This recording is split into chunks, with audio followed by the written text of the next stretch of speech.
জয় শ্রীকৃষ্ণা। তো আজকে চলে আসলাম গোপুর জন্মদিনের ব্লগ নিয়ে। তো আমার এক জায়ের যেহেতু গোপাল আছে, তাই ওদের বাড়িতে আমার ইনভাইট ছিল, আর একদম ওই জন্য রেডি শেডি হয়ে চলে গেলাম। আর গিয়ে দেখি সবাই একদম কাজকর্ম শুরু করে দিয়েছে। আর এদিকে দেখো আমাদের বাড়ির সব থেকে ছোট্ট মানুষটি সাথে আজকে আমার পরিচয় হলো, কারণ ও অনেকদিন ধরে মা বাড়িতে ছিল, ও এসেছে। কিছুক্ষণের মধ্যে দেখি ঠাকুরমশাইও চলে এসেছেন। আর এদিকে এই যে গপুকে রেডি করা হচ্ছে ওর পুজোর জন্য।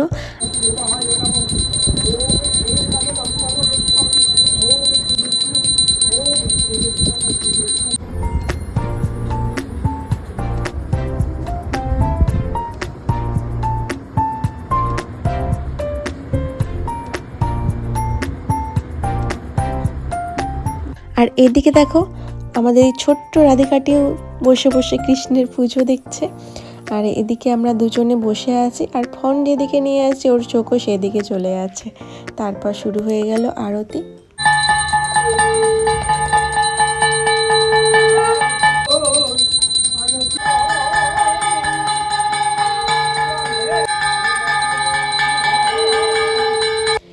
এই দুই ভাইয়ের দুষ্টুমির আর শেষ নেই। এরা পুজো চলাকালীন এদিকে দেখো কি মজা ঠাট্টা করতে শুরু করে দিয়েছে। আমরা কিন্তু দুজনে পুরো পুজোটা ভালো করেই দেখেছি। এসো এদিকে দেখো, এদিকে দেখো। একটু হাস, ওই একটু হাসো। হাসবে না? একবার হাসো।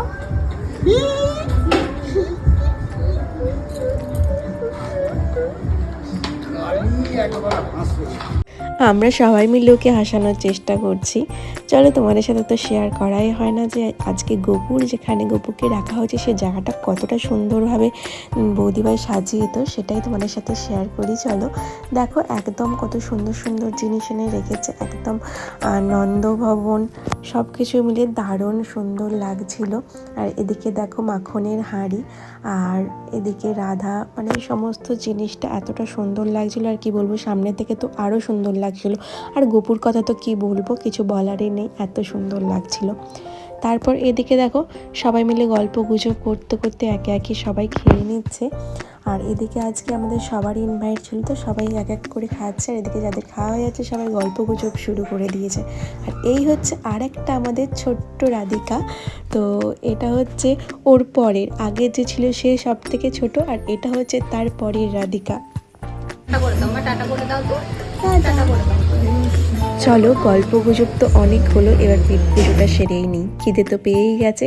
এদিকে ছিল লুচি, তার সাথে ছিল ছোলার ডাল, পটল আলু তরকারি, আর এদিকে চাটনি, পাঁপড়, মিষ্টি আর পায়েস, আর তার সাথে ছিল হজমোল্লা, আর তার সাথে ফুচকা। না না না, ফুচকাটা আবার সন্ধ্যাবেলা শুরু হয়েছে। তো আজকে যেহেতু জন্মাষ্টমী, আর আমাদের এখানে যেহেতু শ্রীকৃষ্ণের মঠ আছে, তো ওখানে চলে গেলাম। ও বললো যাবে, আমি বললাম চলো। গিয়ে দেখলাম বাবা, শুধু আমরা না, বহু মানুষজন আসে এখানে, নাকি এখন এইভাবেই অনুষ্ঠান হয় শুনেছিলাম, কিন্তু আর সেটাই দেখলাম। দেখো কত সুন্দর সব গান বাজনা হচ্ছে।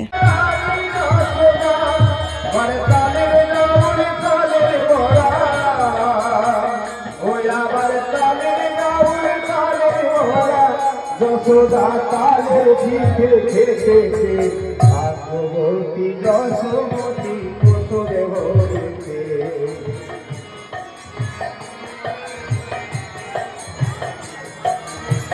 বাগানে ছিল নন্দ ঘোষ। ওখানে গিয়ে দেখলাম অনেক শ্রীকৃষ্ণ রাধিকা সব সেজেছে, তো সবাইকে দেখতে দেখে বেশ মজা নিচ্ছিলাম। আর এদিকে আমরা বসে বসে একটু গল্প করছিলাম। তারপর এই যে আমার দিদা, ওখানে যেহেতু একটু প্রসাদ বিতরণ হচ্ছিলো, তো ওখানে প্রসাদ নিয়ে আবার আমাদেরকে দিদার ভাগ থেকে দিল। তো আমরা সেই প্রসাদ খেয়ে তারপর আবার বাড়ির উদ্দেশ্যে বেরিয়ে পড়লাম। তো আমার ব্লগটা আজকে সারাদিনের কেমন লাগলো অবশ্যই কিন্তু জানাতে ভুলো না। দেখা হচ্ছে অন্য ভিডিওতে, ততক্ষণ বাই।